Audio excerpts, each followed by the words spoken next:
Good afternoon, everybody, and welcome to another Fringe Talkback. My name is Kate Coley, and I am your 2020 Cincy Fringe Talkback producer. I'm very, very excited to be here today with some of the team that brought us Hive Mind, which you may have watched earlier last week, or you might have just watched it for the first time.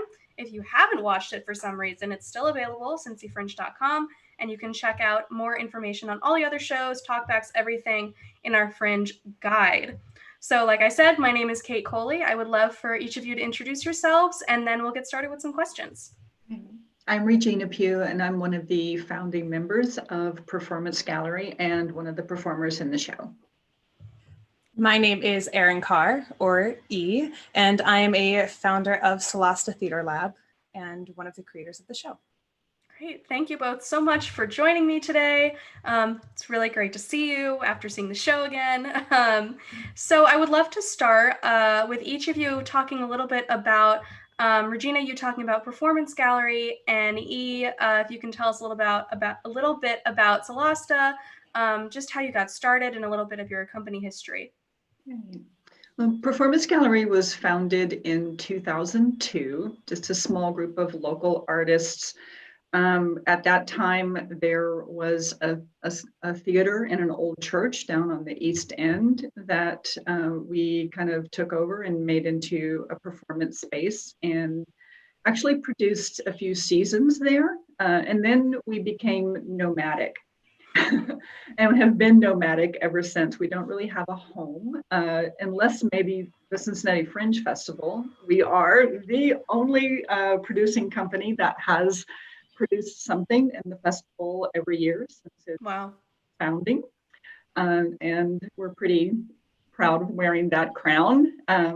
But our mission from the beginning has always been to be a place for, or a company that produced, but also supported and promoted what we call challenging works of theater. And that probably means something different to different people.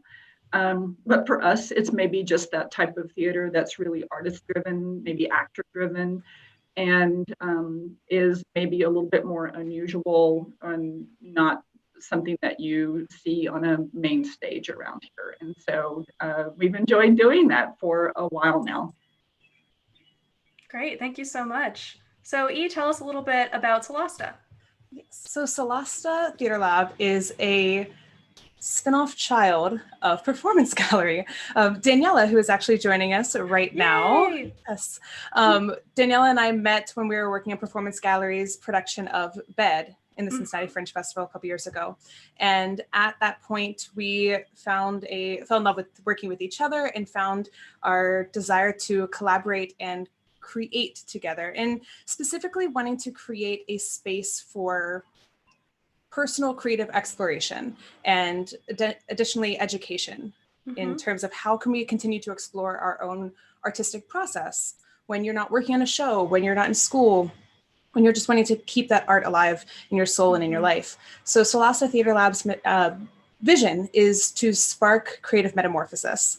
And so that might involve puppetry, which is Daniela's specialty, with anything within physical theater, which is what I've worked and lived with for my work, and collaboration. And this has been an absolute joy then to come back together with Performance Gallery, with Cincinnati Fringe, where it all started for us, and bring it together.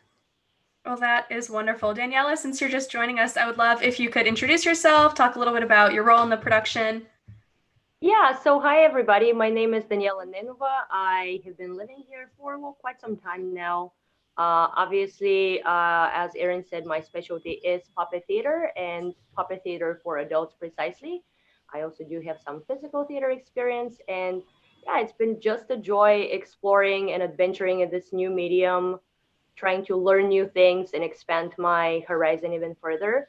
And my role in the production, well, apart from being the kid bee, obviously, was pretty much to try and assist Erin to pretty much help her in any way that I could, because that medium was definitely fun and challenging for all of us, and navigate within that, make sure that everything is going as flawlessly as possible. And then I also did a bunch of the craftsmanship when it came to, let's say, like the mini puppets that may or may not have ended up being used, some of the shadow work. But again, both Performance Gallery and Solasta Theater Lab are huge on collaboration and devising and making sure that the whole team stays as an ensemble. So everybody feels free to create and explore, which is why I love working with them so much. Wonderful. Thanks so much. So, of course, any physical theater makers, collaborators are generally used to sharing a physical space also in that collaboration and in that ensemble building. Of course, this year, you all were not able to do that. And this is not, it's not easy to create physical theater on Zoom. So I would love to hear a little bit about what your process was like in creating this show, and how you said, okay, we're still gonna achieve our missions and we're gonna do this in a socially distant way. That's the question. That's the challenge. Right. What I appreciated that we did at first was we allowed ourselves actually the space to mourn that we weren't together for the brief moments that we had those feelings, those impulses, rather than immediately shutting them down, allowing those experiences to be present, for us to say, yes, we wish we were together, we're connecting as we can, and here we are. So acknowledging what we were mourning for, what we essentially felt was a loss. And then discovering how we could find a kinesthetic response. So we had different warm-ups before any times of improvisational play and process creation, where we would have kinesthetic response exercises of playing how you're able to move within the space that we have. And even within the time that we have, and I mean that just because of wonderful like internet legs that exist, create very interesting improvisational tempo legs when you're playing.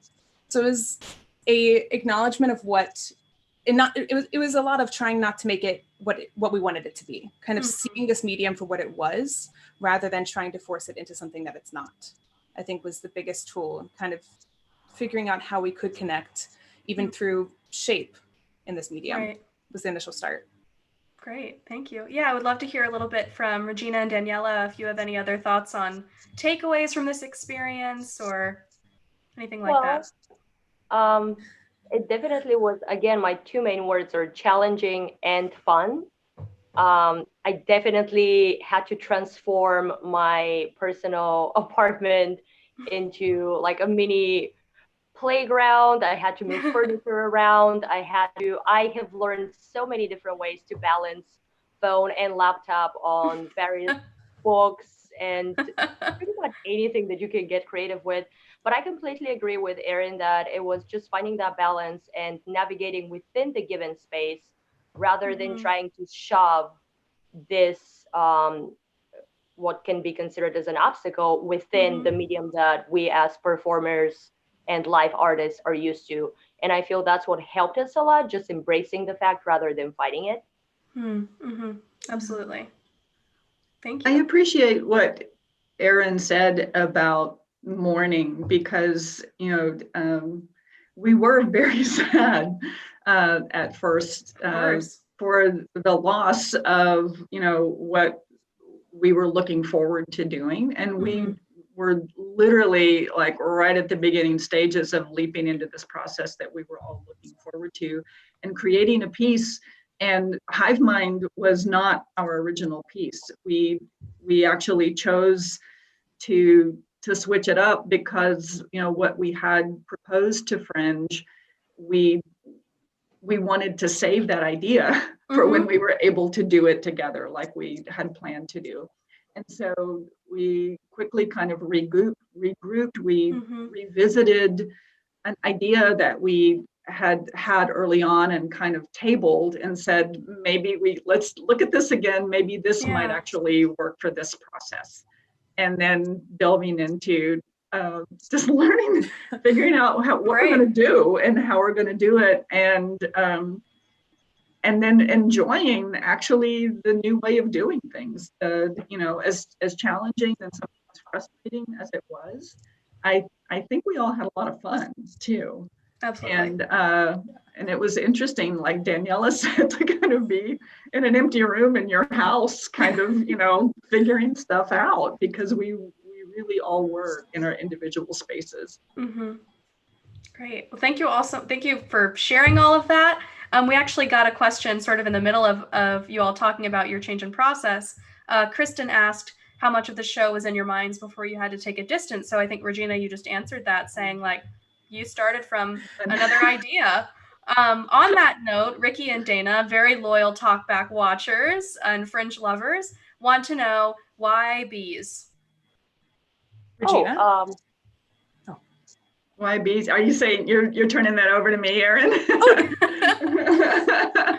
Well, I will say that, a lot of times where our initial impulses come from are just things that I happen to hear and see throughout the year. And I keep a little list of things that I found interesting. And several months ago, I think there was an image that was kind of going around social media that actually a little story about a tradition called telling the bees. And it's a tradition in some countries where beekeepers, if there's a death in the family, particularly if it's the beekeeper that dies, but it could be anyone in the beekeeper's family, they have a tradition of going out and actually sitting in front of the hive and telling the bees about it.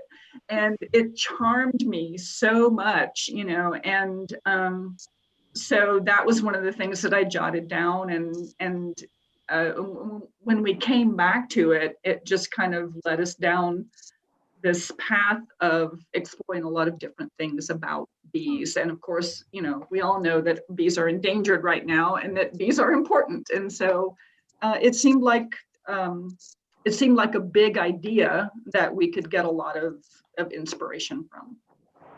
Great, thank you. Yeah, I don't know if E or Daniela, you have anything to add or? Daniela? All of that is valuable. And yeah. I mean, and on top of that, I also feel like when I personally was thinking about it, and by one way or another, I have been connected with bees. Back in my home country, my grandpa's side of the family actually used to raise bees. Oh, wow. So yeah, so apart from that, when you think about it, bees are such a strong society and they have such a great, similar to ants, everybody has a role and a part. And then something that I was thinking constantly about is literally what will happen if that role is shaken, or if the norm of what makes a bee is taken away from the bee. And it really reminded me of everything that was happening, even when it comes to the shape of the cell that the bees make to form the beehive. So yeah, all of those things just metaphorically really collided together and inspired me personally to seek more.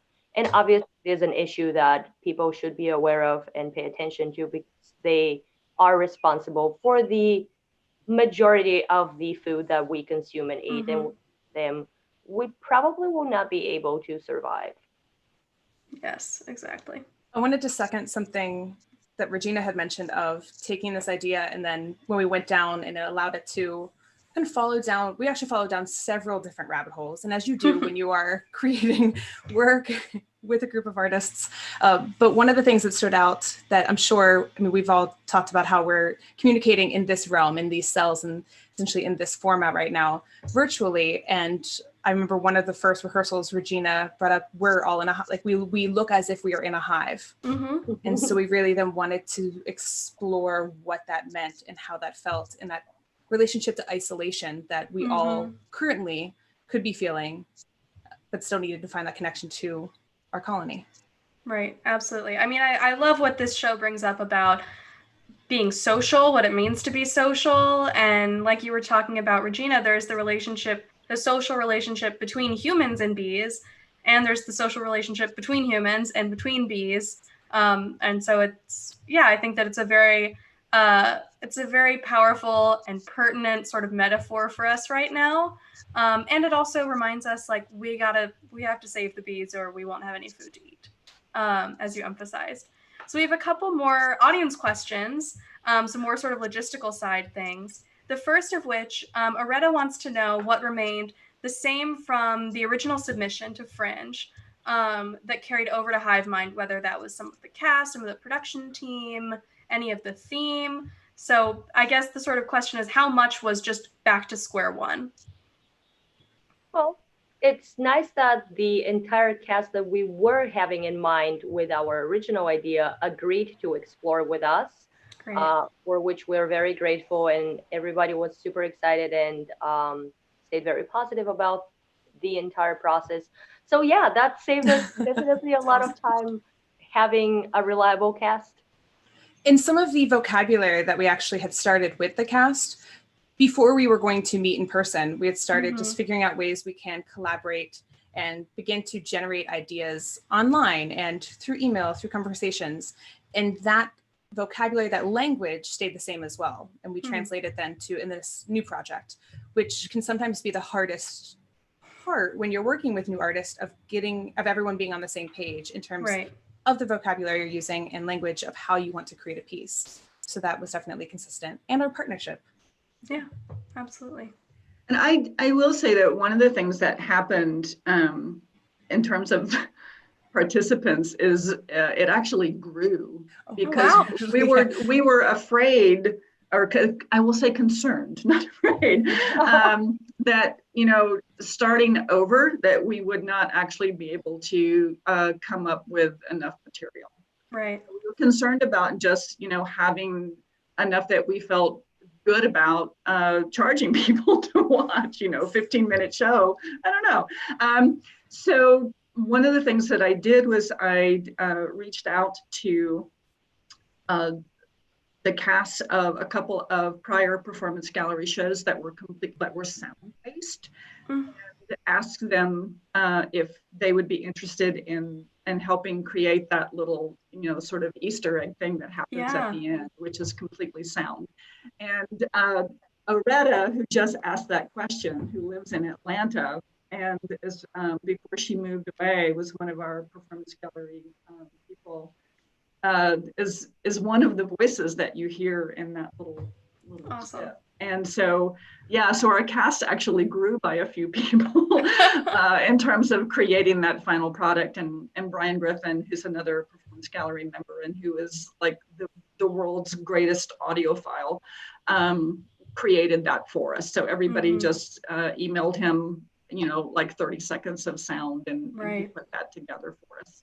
Yeah, that was a really fun Easter egg, as you put it. I was like, oh, a whole second part. It was very exciting. Well, that's wonderful that this process, you know, despite a giant bump in the road, actually grew in scale in some ways. I think that's really exciting. And like you said, when you're working digitally, you can have people in other states, you can have people really far away. And I think that we're learning a lot about, you know, what we can do in this medium, whatever it is, because it's kind of live theater and it's kind of not, and it's not really film, but I think that's really exciting and great proof of concept and encouragement for Zoom theater that the team grew and the concept was able to grow and flourish as it did.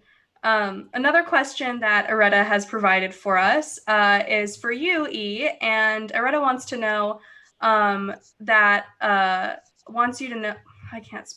wants to know what your experience was like in editing, since you're the editor of this piece. So what skills did you have previously? What did you learn on the fly, pun intended, from Areta?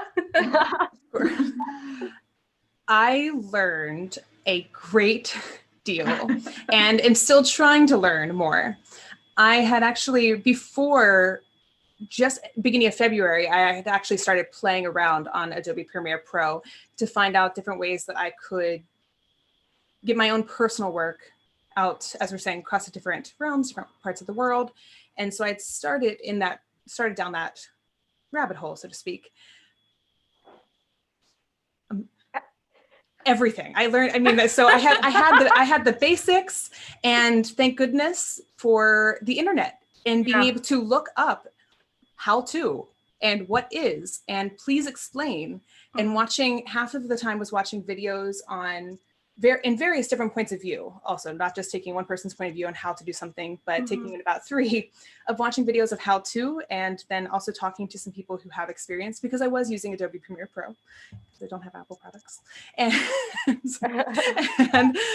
and then finding out how I could put everything together and making sure that it was, if this makes sense, making sure that it was still through the voice, that the editing was still the voice of all of the artists. That was a huge concern of mine when watching and thinking about how we were creating and playing in the first part of our process, was when I was putting everything together, thinking, what would Regina do here? What would Malia do here? What would Jasmine do? What would Rich do? Jody, Daniela? So that way it felt, the editing and the whole final product really felt like all of us, rather than just me saying, no, I'm going to take control of this, because it really is collaboration and wanting to. So all of them were in my mind at all hours of the night, figuring out how to piece things together. That's wonderful. Thank you for sharing that, and thank you, Internet, and for making things possible. Amazing. Let's see. Kristen wants to know if there's anything from this virtual process that you might bring to your next live collaboration. Yes. Personally, we started with this concept of creative telephone, which is an exercise that I like to do with different artists, and it was inspired by a group of artists that I work with, and a way to start generating material before you're in the room together. And so you have some ideas of where people are, and they're coming to the questions that you're exploring, and it allows each individual to find their way to that question. So I would definitely keep that. And it's something you do essentially in isolation, through email, through a shared Google Doc. Definitely keeping that process through for any production in the beginning aspects. Great, thank you. Part of it. Daniela, any thoughts on that? Well, I was actually just thinking that as a puppeteer that also likes to work with found objects puppeteering, it also reminded me how often we immediately think we need to buy something, or we need to make something or craft something for a production. And being secluded in my home almost forced me for a benefit to work with stuff that I already had and just get crafty, not necessarily needing new things, but utilizing things we already had, which also is something that I should be keeping in mind moving forward. That's great, yeah. Wonderful. Well, with our last couple of minutes, I would love to know how we can support all of you and your work moving forward, where we can go to learn more about it, in case any audience members want to dig in a little bit to Performance Gallery and Solasta Theater Lab. Solasta, I'll speak first for Solasta. Solasta Theater Lab, we're on Facebook, we're on Instagram, and we also have our group, the Open Movement Lab, which is usually about once a month or maybe once every other month. Right now, once every 6 months or longer than that. And actually, though, thinking about how we're able to do it in this format. So still follow along in our group, the Open Movement Lab group off of Solasta. And it's to kind of create a setting to just play and create and learn from each other. And one of us, or we'll bring other people in, will just lead a couple exercises and workshops that we can just discuss about the process. So that's one way you can, for Solasta, you can stay involved. Great, thank you. Yeah, and as Erin said, a lot of times we would invite other local artists to contribute and teach workshops themselves. So if you feel like you have a cool idea that you want to explore, again, Safe Zone, feel free to contact either one of us, and we will definitely work with you, because that's the whole idea, making sure, and also different kinds of artists. If you're a musician, if you are a physical theater person, if you are a musical theater person, we want you to know that all sorts of artists are welcome with their cool, funky ideas. Wonderful, thank you. Performance Gallery is on Facebook as well. We do have a website, which I'm not always the greatest at keeping up to date. It is fairly simple, performancegallery.org. You can go on there. There is a history of the shows that we have produced in the past, and some production photos that I think are fun to go through. we are here, and we are, even though Fringe is pretty much the place where we normally pop up every year, we are interested in collaborating with artists who are, doing devised theater and trying to create things that are maybe a little bit more challenging. So people are always welcome to reach out to me with any kind of help that you might need, or asking for collaboration. If we have time, we might be there with you. Wonderful. Well, thank you all so much for your honest answers and your time. I really, really appreciate it. And I'm sure everyone watching. Yes, E, I see you saying something. Also, look into the Southwestern Ohio Beekeeper Association for more ways on how you can help save the bees. Yes, thank you. Wonderful. Thank you all again so much. Have a wonderful afternoon. If you're watching Talkbacks, I'll be back at 5, and I'm pretty sure I have some tomorrow as well. Nope, Wednesday as well. Again, thank you all so very much, and I hope to see you over Zoom or in real life soon.